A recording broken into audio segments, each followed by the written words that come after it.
carona nessa mensagem, nessa reflexão, você tendo chego na Unicamp agora, ou há muito tempo, como eu, que estou aí desde 2014, eu nem acredito que vai fazer 10 anos, e quem nunca passou pela Unicamp na função de estudante, mas que nesse momento Deus tem chamado a Unicamp como um lugar de missão para vocês também. E o segundo ponto do que a Pri falou, e que eu queria trazer aqui para nossa conversa, é de que durante todo esse tempo, o que ela fez foi se tornar uma pessoa melhor. E eu não conheço a melhor forma de se tornar alguém melhor se não foi junto do pé do mestre. Quando a gente chega para Jesus e olha para tudo o que ele falou, para tudo o que ele fez e para o seu ato imenso de amor na cruz, não dá para ser atravessado por esse acontecimento e não se tornar uma pessoa melhor. Então a universidade pode ensinar a gente como ser um profissional melhor? Pode. Talvez a nossa família pode ensinar a gente a ser um bom filho e a não, pelo menos cuidar do mínimo de uma casa? Pode. Mas quem nos ensina a ser seres humanos de verdade, quem nos ensina a ser melhores de verdade é Jesus. E aí eu fiquei pensando, se a gente chegasse para Jesus e falasse assim, olha Jesus, eu sei que você está sabendo, mas assim, passei na faculdade, eu cheguei lá, e agora? Eu fiquei imaginando o que Jesus falaria. E é disso que eu queria partilhar aqui um pouquinho com vocês. Eu quero partilhar 3 coisas que, olhando para os evangelhos, vendo como ele se relacionava com os discípulos, vendo como ele se relacionava com aqueles que não criam que ele era Deus, vendo tudo isso, eu consegui pensar em 3 coisas e eu quero compartilhar essas pérolas com vocês. E eu espero que isso seja importante, tanto para quem está de fato chegando agora, para quem está aí há um tempo já. A primeira coisa é sobre a nossa relação com o conhecimento. Primeiro de tudo, isso que a Pri falou é algo muito impressionante sobre nós sermos gratos. Nesse momento, talvez a gente esteja super alegre e ainda quem realmente passou esse ano, aquela satisfação de, pô, talvez você esteja no outdoor de passeio na faculdade, sabe? Aquelas coisas de escola. E a família, meu pai ficava assim, tipo, olha, sei lá, estava falando sobre o almoço do domingo. E aí ele dava um jeito de falar que a filha dele tinha passado na faculdade. Eu falava, pai, não precisa contar para, tipo, todo mundo, assim. Mas existe essa alegria do momento onde a gente passa. Mas isso passa muito rápido, porque vocês vão começar a ter aulas de verdade. A gente começa a ter trabalhos de verdade e a gente percebe que a gente era um grande peixe em um lago pequenininho, que era o lugar onde a gente veio. E agora a gente é um peixe desse tamanho, numa imensidão do oceano, com pessoas muito boas, com professores muito bons, com gente muito boa que sabe muito do que está fazendo, e a sensação que isso gera na gente é que a gente não sabe nada. Tudo aquilo que a gente sabia para passar no vestibular, tudo aquilo que a gente achou que era universidade, vai começar a confrontar a gente, colide a gente. E isso machuca. Então, a primeira coisa é que a gente não olhe para como isso é pesado e difícil, mas que a gente mantenha no coração a alegria e a gratidão a Deus. Assim como está lá em 1 Tessalonicenses 5,18. Em tudo, deem graças ao Senhor. Se a gente aprender desde o início a estar lá, com o livro aberto, chorando, porque, pelo amor de Deus, que prova difícil que vai ser. E aí você lembrar que Deus é o Senhor de todas as coisas, o Criador do universo. Não há nada que ele não sabe. Você pode ir para a prova sem saber nada, mas Deus vai estar sabendo. Então, ora, fala assim, olha, pai, o senhor viu que não dei conta, mas isso é seu. Claro, não usem isso como respaldo, gente, para fazer prova doida e chegar e só orar pela iluminação, que daí também não é essa a dinâmica, a não ser que Deus faça isso com você, não fez comigo no caso. Mas, primeiro, sejam gratas. Depois, busquem a excelência, porque é isso, somos filhos do Criador do universo, aquele que sabe de todas as coisas. Não é que a gente recebe um super cérebro e aí a gente vai ser capaz de, nossa, saber de tudo, de todas as disciplinas, passar sem reprovar. Não é isso. Mas existe algo sobre a beleza de Deus, sobre como ele faz as coisas, como toda a criação é tão bela e como a gente pode alcançar isso, como a gente pode mostrar a glória de Deus através das coisas como a gente faz. Então, busque isso. Busque estudar de verdade, aprenda a estudar o quanto antes. A primeira prova que eu recebi foi uma prova de filosofia da educação. Eu fiz pedagogia, para quem não me conhecia. Foi filosofia da educação, e daí no momento em que eu recebi a correção da prova, apesar de eu ter tirado uma das notas mais altas da sala, ela era uma nota 5, de 0 a 10. E aí tinha um comentário na minha prova escrito: você não sabe ler. Aquilo me agrediu de forma muito profunda, porque é óbvio que eu sabia ler. Hoje eu entendo que aquela professora não fez uma fala feliz, ela podia ter falado de outra forma, mas o que ela queria dizer é: você tem que aprender a ler, a interpretar o autor, a comparar a teoria, a se posicionar criticamente, a colocar a opinião do autor e não a sua, ou trazer a sua de forma embasada. E eu demorei para aprender isso. Então aprendam, sabe? As listas de exercício, quantas listas de exercício que em de exatas vai ter que responder? Mas façam e busquem a excelência nisso. Ao mesmo tempo, não deixem com que isso leve a cabeça de vocês para um lugar do orgulho, da prepotência, da arrogância, como a Pri bem destacou, esse lugar da briga de egos que é tão repleto na academia. Não entrem nessa lógica, porque essa não é a lógica do reino de Deus. A lógica do reino de Deus é Jesus olhando para os seus discípulos e falando que aquele que quiser ser o maior de todos, que sirva, como o Léo falou tão bem, ajoelhem-se e lavem os pés daqueles que são menores que vocês. Então, se porventura vocês se destacam na turma, se porventura as notas de vocês são as maiores, se porventura vocês não reprovam em nenhuma disciplina, coloquem isso à disposição do reino de Deus. Coloquem isso à disposição da forma com que vocês vão amar aos outros. Ajudem os seus colegas, ajudem aqueles que precisam derramar as lágrimas. Lembrem que os professores de vocês são seres humanos comuns, que o fato deles estarem do outro lado da mesa não faz com que eles tenham menos problemas pessoais, menos problemas psicológicos, desafios com os quais eles têm que lidar. Então, amem eles também, sirvam. Não fiquem só colocando o professor naquele lugar do, ai meu Deus, aquele carrasco, aquela pessoa horrível. Uma pessoa que Deus falou para você amar também. Mesmo sendo um professor que está há 30 anos no Brasil e ainda não aprendeu a falar português. Até esses professores Deus falou para a gente amar. Então a gente ama. Então, não deixem com que essa busca pela excelência os levem a um lugar de arrogância, de prepotência. E algo que é muito importante da gente lembrar sempre, Paulo até fala isso na carta de Timóteo, sobre nós somos pecadores. Essa é a nossa condição básica.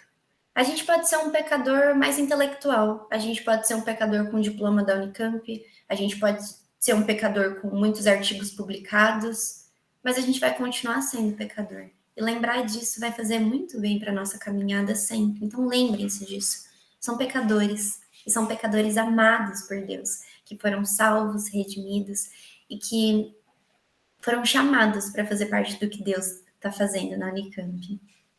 Por fim, nessa parte do conhecimento, uma coisa que, se você não sabe como fazer isso sozinho, pede ajuda para a BC2, a Associação Brasileira de Cristãos na Ciência. Levanta a mão aí, quem é envolvido na BC2, para depois vocês estarem à disposição uns aos outros. Mas coloquem o conhecimento à disposição da forma com que vocês conhecem a Deus, a forma com que vocês louvam a Deus e a forma com que vocês tornam Deus mais conhecido. Então entendam que a ciência, como ela é estruturada, ela é de fato incrível. A gente consegue ter uma leitura da realidade muito sensata, mas toda a ciência, ela é descritiva.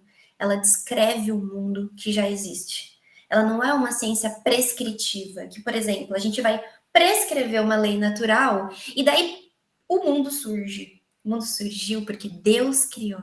E nós, enquanto cientistas, enquanto acadêmicos, investigadores, nós apenas tivemos a oportunidade de Deus nos entregar o conhecimento, de Deus nos fazer entender a realidade. E tudo isso muda absolutamente a forma com que a gente relaciona a fé e a ciência. Então aprendam sobre isso e façam parte do caminhar junto. Não caminhem sozinhos, porque a gente tem muito essa ideia, né, do cientista de laboratório que fez um dia uma grande descoberta, da maçã que caiu na cabeça do Newton, como se ele não soubesse nada até aquele momento.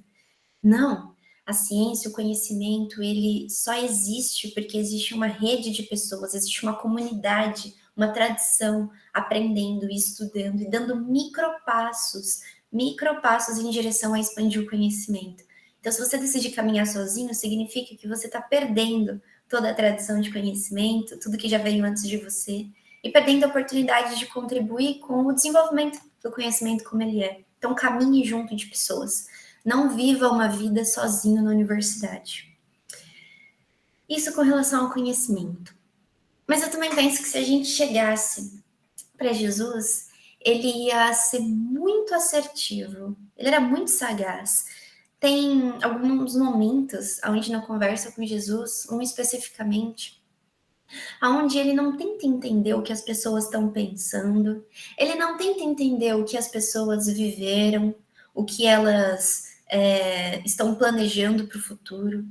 Jesus tenta entender o que elas querem. E por que ele quer entender o que elas querem? Porque o que a gente deseja guia as nossas ações, os nossos pensamentos, os nossos planos. E aí eu faço honestamente uma pergunta para cada um de vocês nesse momento. O que vocês querem? Quem já assistiu Harry Potter desde a infância, foi uma geração HP, sabe do espelho de Ogessed, que é um espelho que se você fica na frente dele, ele vai revelar o seu desejo mais profundo do seu coração. Sem mentiras, sem máscaras, sem, eu vou fazer de conta que é esse aqui. Ele vai revelar. Eu quero que vocês imaginem, se vocês chegassem na casa de vocês nesse instante, se colocassem na frente desse espelho, o que é que ele mostraria? Essa é uma pergunta muito profunda, porque eu não sei verdadeiramente o que esse espelho mostraria. Eu tenho um desejo do que eu quero desejar. Eu quero que o meu maior desejo seja no reino de Deus. Seja a minha vida entregue a Cristo. Seja a minha resposta de eis-me aqui, Senhor, usa a sua serva para o que for da tua vontade. Isso é o que eu quero querer. Eu não sei se eu quero isso mesmo, mas eu oro a Deus para que essa seja a minha mais profunda vontade. E eu convido vocês a que essa seja a maior vontade de vocês. Porque no caminho muitas coisas vão roubar a nossa atenção. Muito rápido a gente pode esquecer que esse era o nosso propósito. Muito rápido a nossa agenda pode ficar cheia de coisas e de repente a gente não tem mais tempo para ir à igreja, a gente não tem mais tempo para tomar um café atencioso com um amigo que precisa conversar.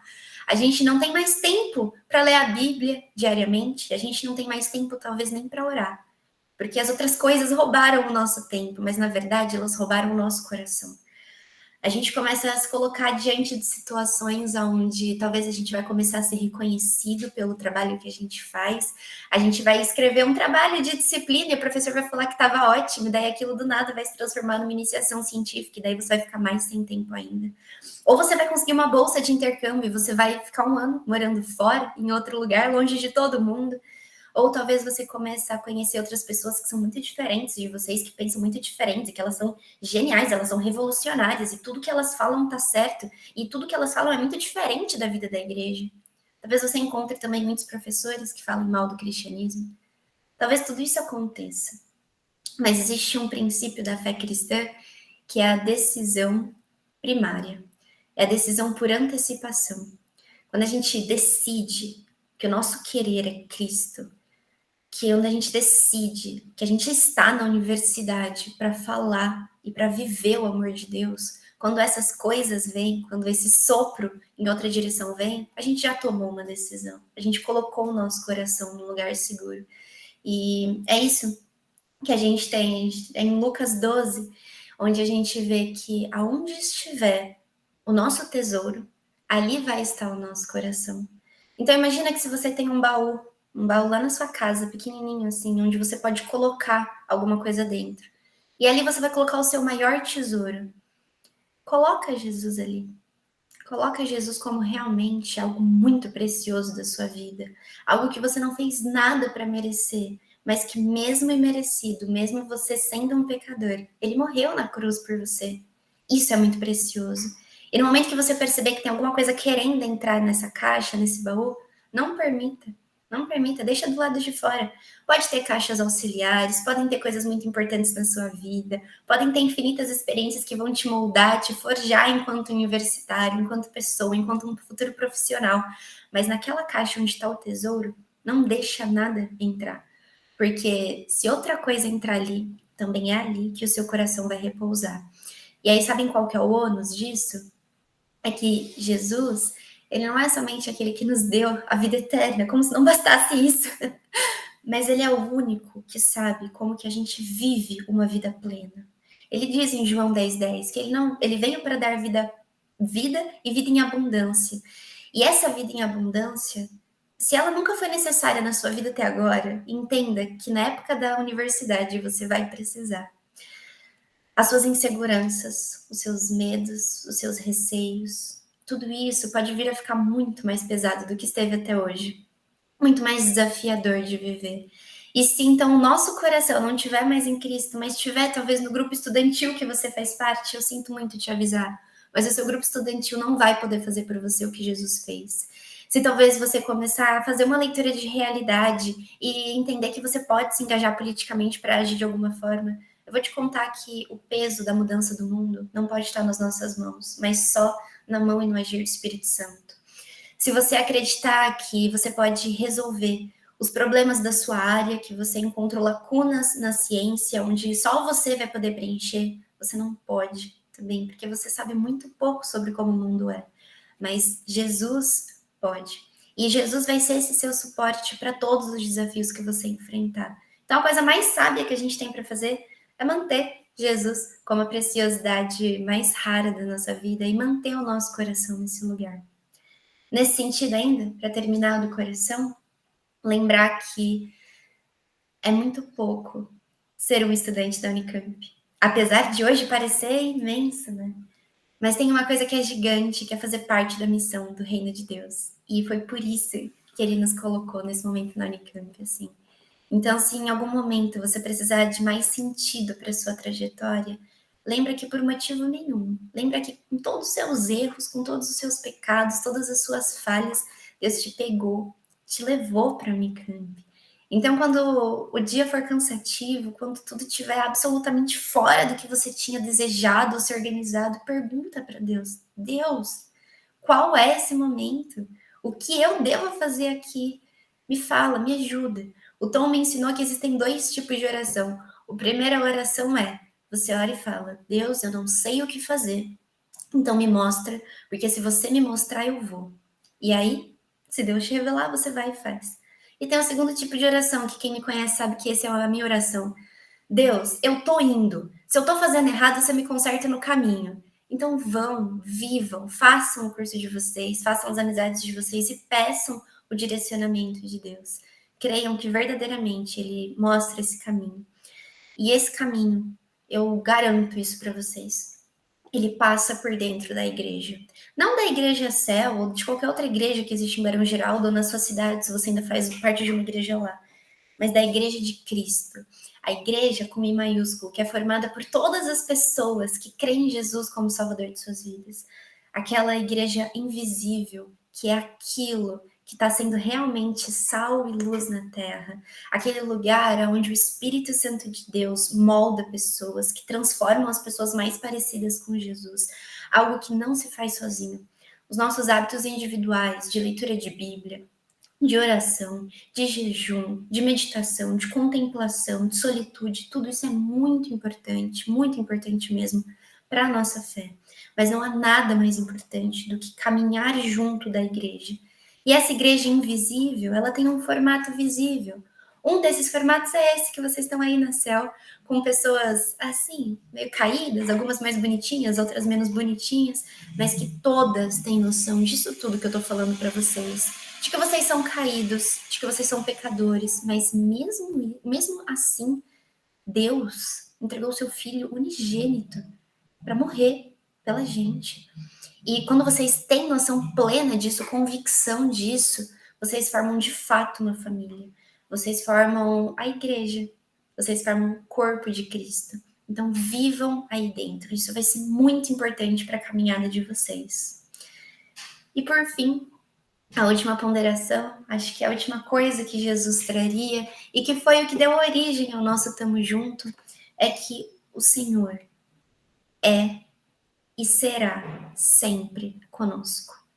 Não há um instante, não há um momento onde a gente experimentou a ausência completa de Deus. certamente a gente teria sucumbido. Isso são as trevas. Esse é o lugar de onde Jesus nos tirou, da ausência completa de Deus. Então hoje é meio como se a gente vivesse em partes, a gente não conhece o todo. Um dia a gente vai vir a contemplar realmente a face de Deus, mas nesse momento a gente vive aquele já e ainda não. A gente já experimenta o gostinho do reino de Deus, mas ainda não tem isso completamente. A gente tem uma realidade linda, cuidada, gerida por Deus e manchada com vários estilhaços do pecado. Mas o Senhor é conosco. Nesse momento da universidade, infelizmente, e cada vez mais, a gente tem vivido uma distorção de como a nossa saúde mental acontece. A gente sente coisas que a gente não sabe nem dar nome. A gente sente dores que vêm desde a nossa infância. E aí parece que é um momento muito propício, onde simplesmente essas coisas surgem, onde a gente está longe de casa, onde a gente ainda está vulnerável, porque a gente não sabe muito bem em quem confiar, em quem compartilhar, para quem pedir ajuda. Então, isso é muito doloroso. Mas para essas situações, eu lembro de um versículo onde Samuel está enfrentando os desafios junto ao povo de Israel. E daí a gente simplesmente entende que até aqui o Senhor nos ajudou. Se até aqui o Senhor nos ajudou, o que é que nos faz duvidar de que daqui para frente o Senhor não será conosco? E eu afirmo e proclamo para a vida de cada um de nós, para cada um de vocês que está chegando agora, até aqui o Senhor nos ajudou. Certamente, Ele vai nos ajudar em cada passo da nossa jornada, em cada decisão que a gente tiver que tomar, em cada entrega, demanda acadêmica que a gente tiver que fazer, cada pessoa nova que a gente vê acontecer. O Senhor será com a gente. Com relação aos nossos relacionamentos, os relacionamentos que vocês vão vir até a partir de agora, a nova dinâmica de casa, como é morar com tanta gente. Conversa aí com os moradores da Casa do Céu para aprender um monte com eles, com a galera que já morou com um monte de gente. É difícil, sabe? Porque as pessoas são pessoas, as pessoas não são perfeitas. E aí você lembra que você é uma pessoa também. Daí que droga, as pessoas têm que conviver com você. E é isso. E nisso você vai aprender muito. E talvez você more em uma casa com pessoas que tenham valores parecidos com os seus. E nem necessariamente isso facilita muitas coisas, mas talvez você viva num lugar onde Deus também te levou para ser sal e luz. Talvez você viva também com pessoas que nunca tiveram a oportunidade de conhecer alguém que realmente ame Jesus e que por isso ame as pessoas, perdoe elas, que trate elas com amor, que repreenda com carinho, com delicadeza, enfim. Então, que essa experiência de se relacionar com as pessoas com quem você mora seja transformador na sua vida. Também com relação aos seus colegas, aos seus professores, como eu falei, amem eles, sirvam a eles, coloquem à disposição deles tudo aquilo que Deus já ensinou para vocês. Com relação aos amores que vão surgir nessa época, eu saí daí casada, literalmente. Isso é uma história meio comum na Céu. Então, se você não pretende casada, já sai aí rápido. Brincadeira. Mas é que a chance é alta. Então, que isso também esteja colocado diante de Deus, para que vocês vivam isso entendendo quão maravilhoso, quão grande é o que nós somos chamados para fazer aí e quantas pessoas importantes nós vamos conhecer aí. E para quantas pessoas nós seremos importantes também. E por fim, e aí aqui é para terminar mesmo, cheguei. E agora? Então vocês estão devidamente acolhidos, sejam bem-vindos. Mas e agora, né? Diante disso tudo, quase escrevi um novo livro de provérbios para entrada na universidade, né? Um monte de frase desconexa, mas de sugestões de como viver melhor o tempo aí. Mas de todas as coisas, se a gente puder hoje escrever num pedacinho de papel, dobrar e colocar dentro da Bíblia, do dia que eu cheguei na faculdade, o que é que Deus quer de mim? Eu gosto de pensar que Deus me levou à Unicamp para aprender a amar a Unicamp. E eu sinto que eu passei cada um dos meus dias aprendendo a amar a Unicamp. Não a Unicamp enquanto instituição, porque ela tem vários problemas e vários BOs, mas as pessoas que estão lá dentro, a forma de vida que existe aí dentro. Quando eu saio na rua em Barão Geraldo e aí eu vejo uma pessoa de samba canção na rua e eu penso, nossa Deus, que pessoa interessante. Ou quando eu vejo alguém andando por livre e espontânea vontade, com metade do cabelo laranja e outra metade com cogumelo, eu penso, uau, Deus, como eu amo essa pessoa. E isso tudo gera admiração por como as pessoas podem ser livres e também admiração pela liberdade plena que a gente tem em Cristo. Porque a maior parte das pessoas que gozam da sua liberdade, elas também seguram nas próprias mãos o peso da vida. E que vocês não sejam as pessoas que estão segurando o peso da vida sozinhas. Não sejam tolas a esse ponto de achar que são vocês quem vão definir a vida de vocês. Não são vocês que vão conseguir identificar o que vocês precisam de verdade. Os anseios mais profundos da nossa alma, eles já estão respondidos em Cristo Jesus. E eles nos dá na sua palavra. Deus se revela através das escrituras, dá muito conselho. Isso aqui que eu falei tá tudo aqui dentro. Não se andem sozinhos. Sozinhos a gente tropeça nos próprios pés.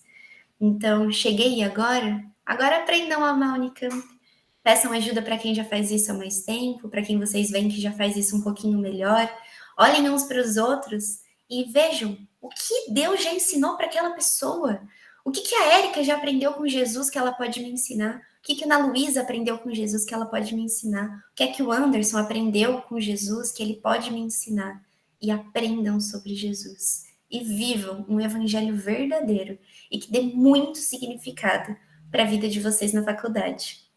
Que vocês sejam muito bem-vindos, quem é novo, bem-vindos quem está retornando, para quem é antigo aí na casa, que isso possa ter acendido o coração de vocês e que nos ajude a lembrar quantos milhares de estudantes estão na universidade sem saber da grande notícia, que é o amor de Cristo por nós. Que isso enche o nosso coração para a missão e que a gente possa, sim, viver cada um dos nossos dias aprendendo a amar a Unicamp. A gente vai ter mais 2 encontros nessa série. Um para trabalhar a identidade, uma vez que nós chegamos na universidade. Quem sou eu?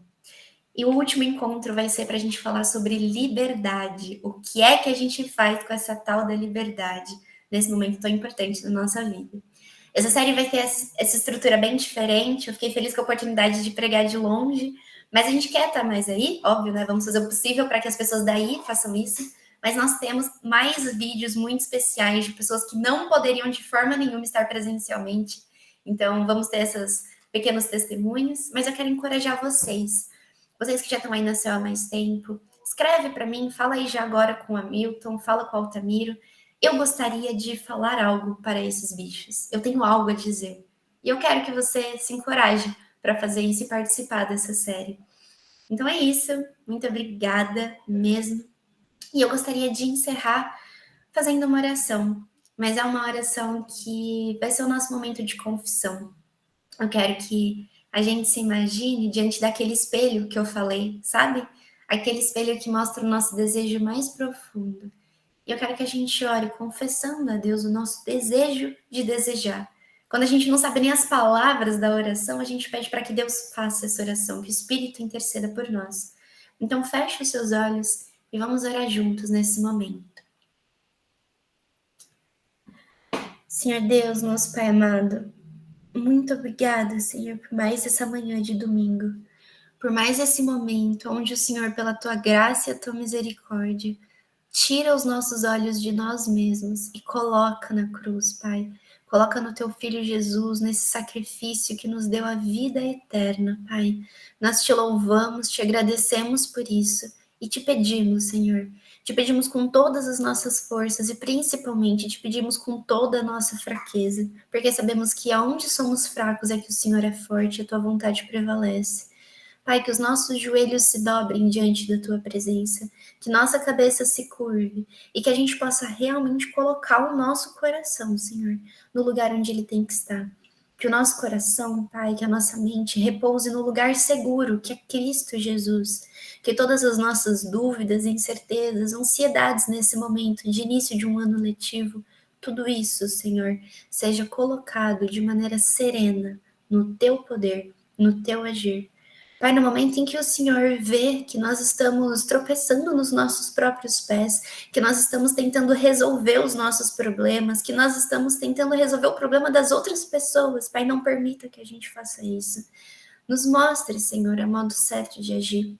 Revele-nos, Senhor, a tua vontade e que em todos os dias da nossa vida na Unicamp, que o teu nome possa ser exaltado através das nossas vidas. Que cada coisa que a gente fizer, que cada reconhecimento, que cada felicitação, que todo buquê, toda flor que a gente receber, a gente possa redirecionar ao Senhor, que é o verdadeiro autor de toda a nossa vida, Senhor. Pai, eu te peço também por aqueles momentos que vão ser tão desafiadores, a gente desconhece eles, mas o Senhor é Senhor do tempo, Senhor de todas as coisas. Aqueles momentos onde a gente tiver dúvida do próprio curso, onde a gente tiver vontade de desistir, onde a gente duvidar da nossa capacidade, que a gente realmente entenda que nunca foi nós, Pai. Que nunca foi o nosso esforço para fazer um vestibular, que nunca foi o nosso esforço para um processo seletivo, mas foi a tua boa mão nos guiando e nos orientando e levando até a Unicamp, Senhor. Então, que diante disso tudo, o nosso coração te deseje profundamente, Senhor. Que a nossa vida comunitária possa nos fortalecer, nos ensinar sobre o teu reino. E que tudo isso, Pai, seja para a tua honra e para a tua glória. Que a cada dia a gente se torne mais parecido com o teu filho Jesus. E que aprenda a amar essa universidade, Pai, que é tão importante para o Senhor. É em nome do teu filho Jesus que eu oro especialmente porque entrou esse ano, Senhor. Que a sua boa mão seja com eles, porque até aqui o Senhor foi com eles, Pai. Em nome do teu filho Jesus. Amém.